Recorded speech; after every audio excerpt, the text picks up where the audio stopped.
All right, UFC 305 is upon us at the time of me recording. It's Wednesday, so it'll be this Saturday, August 17th.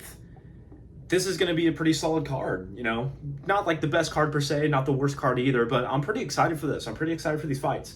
And I'm just going to start, I'm going to go with the main card. I'm going to look at the main card, go through all of it, give my predictions, kind of give a little bit of analysis on each of the fights and the fighters themselves as to why I think they're going to win. So, kicking off the main card, we have Li Jingliang coming back against Carlos Prates. Now, Li Jingliang's pretty good. He's pretty solid. He's had a few bumps in his career. He's had he's had some inconsistencies all around. He's really solid. He's really tough, but Carlos Prates, man, he's relatively new to the UFC. Went with a win on the Dana White's Contender Series, got a contract there, and he just looks really dangerous on the feet. He has a lot of power, and he's just been knocking people out, man. And I also think he's just really accurate on the feet. And I don't think he's gonna stop Li Jingliang. I don't know that he's gonna knock him out or anything like that. I think Lee's pretty dang tough, and he's kind of a dog. So I'm going to go with Carlos Prates. Like I said, I think he's just really accurate, and I think he's going to be picking apart Lee on the feet. And so, yeah, that's my predictions for that fight. Next one, the return of Tai Tuivasa against Jairzinho Rozenstruik. Man, anything to make Rozenstruik versus Lewis. Like, come on. I know it's kind of a joke fight per se, but come on. We gotta have the clones get at each other. We gotta have the clones fight, man. And I think after this fight, and then I don't know if Derek has another fight coming up. I'm not really sure. We need to get Derek versus Rozenstruik. Come on, man. We gotta get those guys together. With that being said, Rozenstruik versus Tuivasa. Yeah, Tuivasa's been looking like crap in his past few fights. He's on a 4-fight losing streak. He lost to Cyril Gahn, pretty dang solid performance. Lost to gosh dang it. Lost to Sergey Pavlovich, then he lost to Alexander Volkov, then he lost to Marcin Tybura. The only one that hasn't aged very well is the Marcin Tybura loss, because Marcin got submitted pretty dang quickly last Saturday against Sergey Spivak. He got submitted really quickly. I know a lot of people were picking Tuivasa. Not Tuivasa, sorry. I know a lot of people were picking Tybura to win. I was not. To my own horror here, sorry. But yeah, he's just not looking very good. Tuivasa, he's just not looking very good. He doesn't seem to be wanting to improve his game. He doesn't seem to be wanting to try to do anything new or to try to make any improvements. He's just kind of looking out to go do the same thing, and it's just not worked out for him very well. And I mean, I'm going to be picking Jairzinho Rozenstruik to win this fight. Jairzinho, not like the best heavyweight in the world. Like you say, he's kind of a Derek Lewis copy, but I think he just might be a little bit better than Derek Lewis. I think Rozenstruik showed that his striking is pretty clean. He fights behind a jab pretty well, so he's not just out here, winging just overhands and just sluggish shots like all the other heavyweights are. He fights really, really composed, really patient, and he's really technically sound. So I think he's just going to pick apart Tuivasa on the feet, unless Tuivasa can just get inside and get a huge knockout. I think that's how Tuivasa would win this fight, is if he just makes this a dog fight and tries to take Jairzinho's head off. But even still, I think Jairzinho's just going to pick him apart, and I think he's going to get the win. I think he's going to get the win Saturday. I think he might finish him. I don't know though. Ty's been finished in his last 4 losses. Excuse me. And Jairzinho's not much of a finisher per se, but he might get that finish. I'm leaning more towards a unanimous decision, a pretty embarrassing unanimous decision on Ty's part. But yeah, I'm going to be going Rozenstruik. Mateusz Gamrot and Dan Hooker. That's kind of a fun fight. Mateusz Gamrot's last fight was against RDA, kind of a meh fight. He kind of was a wet blanket against RDA, and Dan Hooker's last fight was against Jalen Turner. Pretty solid performance against Jalen Turner. Showed that he still has that dog in him. And Dan Hooker's always had that dog in him, and he still does. He still has that dog. But I just don't know. You know, Mateusz Gamrot is a really, really good wrestler. In terms of pure wrestling, I think he's the best in the lightweight division. Now, yes, there is Arman Tsarukyan and, gosh dang it, who am I thinking? Islam Makhachev. Now, Islam's a more all-rounded fighter. He's not a pure wrestler, so I wouldn't say that Islam is the best pure wrestler in the division. He's the best all-around grappler in the division, in my opinion. But that title of best wrestler is probably honestly either contended between Arman Tsarukyan and Mateusz Gamrot. I think they're pretty equal in the wrestling front. Maybe I lean more towards Gamrot. So I think Gamrot's going to get this win. I think that it's going to go similar to the Jalen Turner fight when Gamrot fought Jalen Turner, that is, and that Jalen Turner's not going to have an answer for his wrestling. Now, I think that Dan Hooker is a better grappler than Jalen Turner is, but I just don't think that he's going to have a lot of success against Mateusz Gamrot unless Dan Hooker can get a knockout. And I just don't think that's going to happen. On the feet, Dan Hooker's a little bit better than Gamrot is. I know Gamrot has a TKO or a couple TKOs or knockouts on his resume, but Dan Hooker's better on the feet, that's for sure. But I just think that Gamrot's going to be able to get inside, get the takedowns, be able to get takedowns at will. And I think it's going to be a decision in favor of Mateusz Gamrot, and he's going to keep his number 5 spot in that division. And maybe he'll get the title shot after Arman does. I'm not really sure.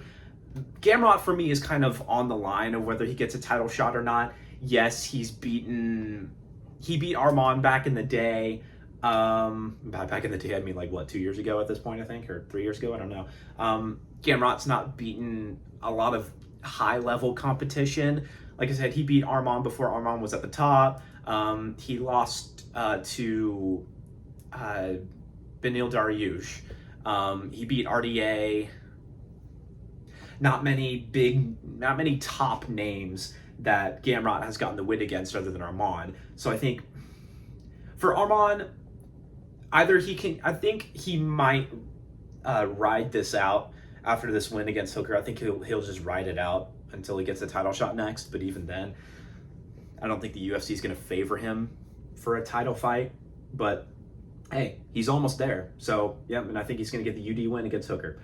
Co-main event: Kai Kara-France versus Steve Erceg. I don't know why I said it like that, but man, Kai Kara-France is on a 2-fight losing streak. Last loss he had was very controversial loss to Amir Albazi.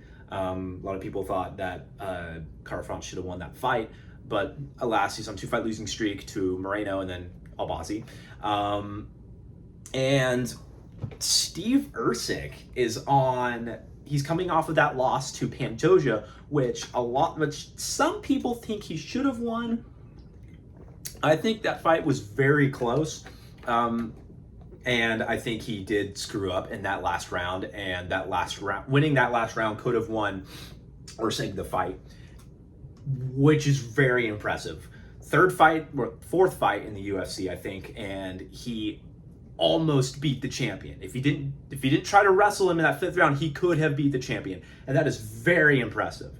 And I think I'm going to lean towards Steve Erceg to get the win. Now, Kara-France is going to be coming into this fight he's on a 2-fight losing streak, obviously, and I think he's going to come into this fight really trying to work towards getting back into that win column. There's going to be a fire lit under him, and he's going to fight. Yeah, he's going to fight very well, and I think it's going to be a pretty competitive fight. Kara-France is a really good fighter. He's really solid. I've liked Kara-France for a while, but I just think Erceg is just a little bit better.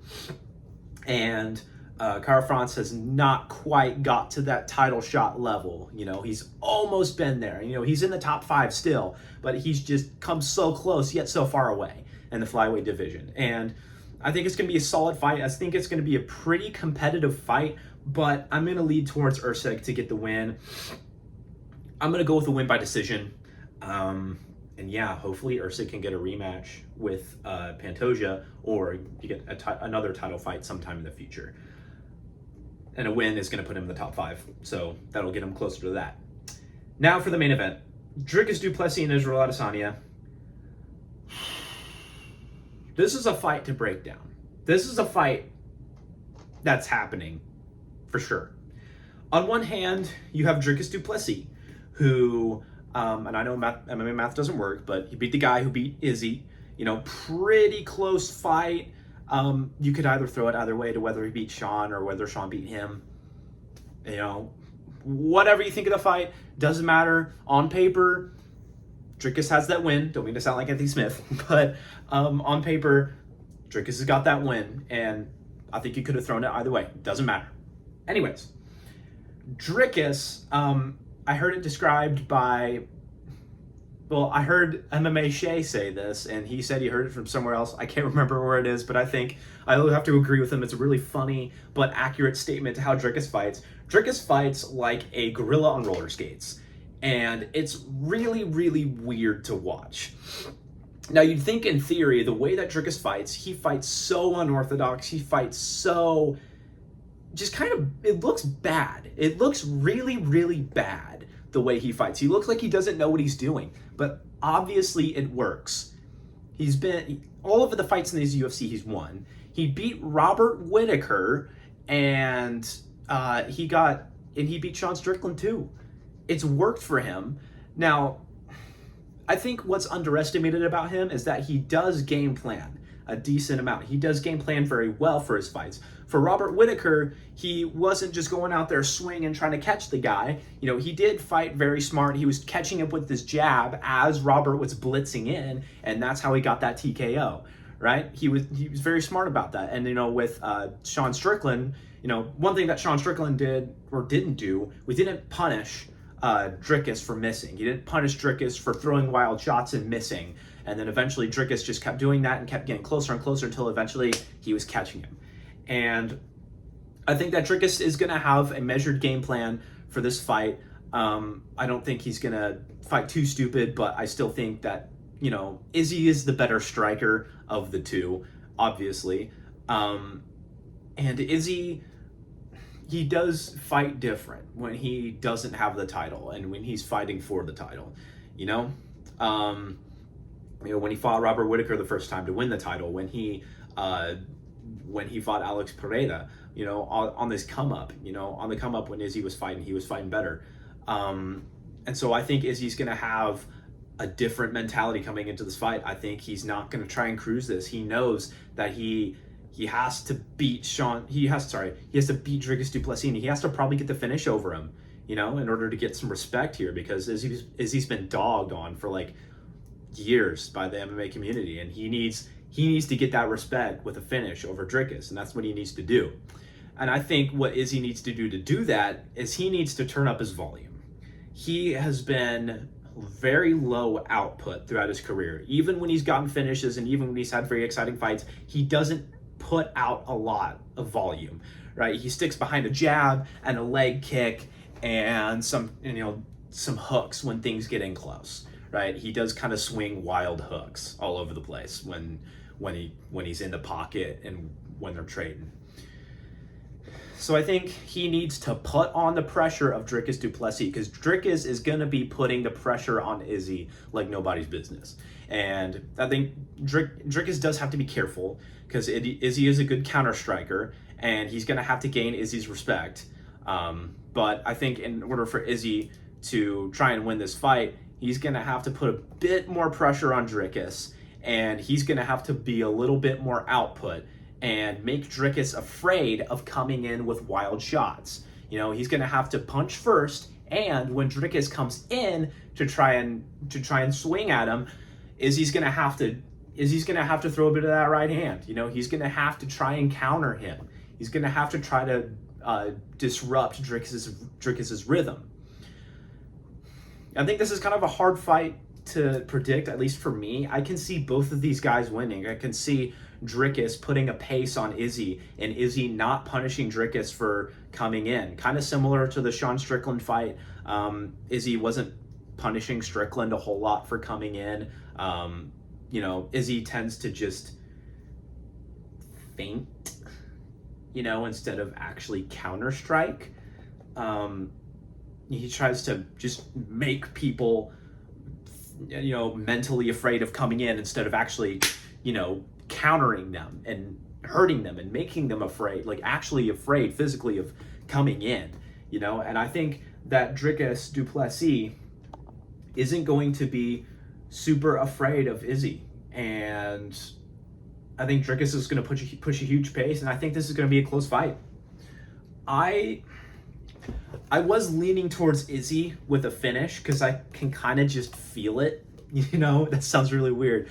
I can just feel it. Izzy might get that finish. Izzy might get that, star-lining moment. Now he's a 3-time middleweight champion. This is his opportunity. He's going to take it. I might go... See, this is really hard. I'm kind of 50-50 on this fight. But if I'm making a prediction video about it, I'm not allowed to be 50-50. I gotta make a decision. And I'm going with Israel Adesanya by decision. I think that he's gonna fight hard, and he's gonna fight his butt off. I think that Izzy's gonna come in here with that title challenger fight attitude and that title challenger fight plan, and he's going to take it to Dricus, and Dricus is going to take it to Izzy, and I think this is going to be a very hard fought fight. I don't think Dricus is going to get finished. I don't think Izzy is going to be able to finish Dricus because that dude's tough. Du Plessis is tough, He went those 5 rounds with Sean Strickland. I know Sean Strickland's not a big finisher. He's not a hard hitter per se, but, you saw Dricus's face at the end of that fight. It was rough.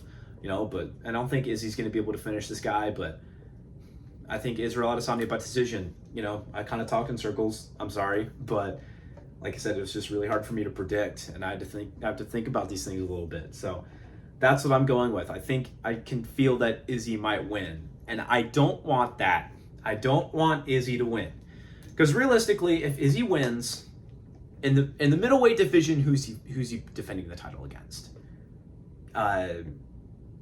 Nasruddin Imavov, Brendan Allen. He's already beat, a rematch. He might get a rematch with Sean Strickland in the middleweight division. But the main reason I don't want Izzy to win this fight and become middleweight champion is I've heard some little sparks and some little rumors that Izzy will go up to 205 and face Alex Pereira for the 3rd time if he wins that fight. And I hate it. I hate that. I don't want it. I don't want Izzy anywhere near that 205 belt, and I don't want Izzy anywhere near Alex Pereira. And I think that's why they're not making the Pereira versus Ankalaev fight. It's because they're waiting for this.